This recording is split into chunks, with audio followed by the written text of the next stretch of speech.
It is the first time since September of 2007 that we have two members of the 3,000 strikeout club going head-to-head. The last time it happened, Curt Schilling and Roger Clemens.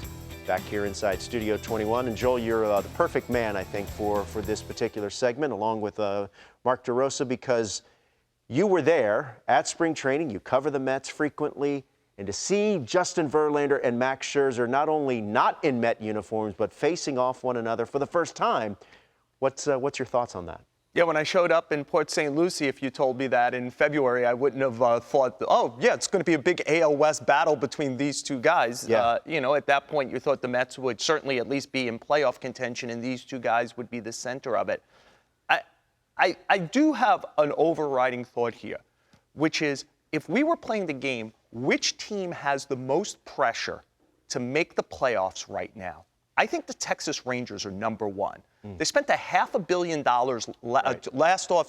previous offseason, on a middle infield, right? They've spent a lot of money. They just gave up a good prospect to get Scherzer, right? And whatever Steve Cohn ate, it isn't like he cost them nothing. Yeah. They're all in.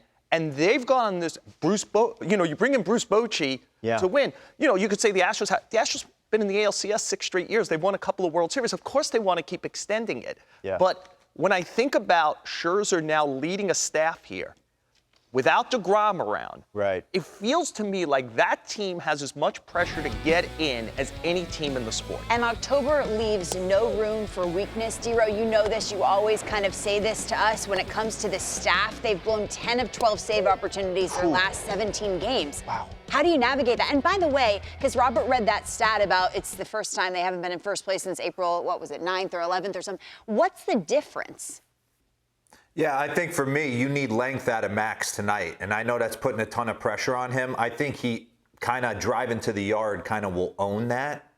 I become a fan in these moments. You can argue these are the two greatest right-handed pitchers of my generation, right? Clayton from the left side and these two guys from the right side. And I go back to coming up, sitting behind and watching Maddox and Glavine, although great teammates, they want to outdo each other. And then Smoltz wanted to outdo. So I think there was this like overblown little tension maybe made up because their personalities don't mesh in Detroit. So I think there's interesting I think if you were put on a lie detector test, both of them driving to the yard today really want this one.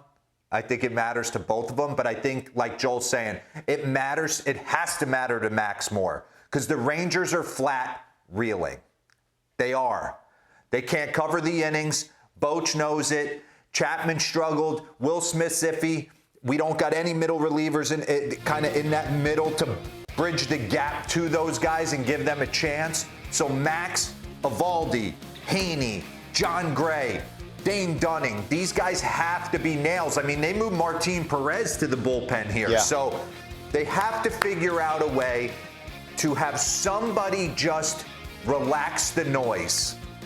And it's the worst possible team outside of the Atlanta Braves that you can be playing to kind of relax the noise because you're just going to get monster after monster. And one guy to watch tonight, if you're Houston Astros, is Uncle Mike Brantley.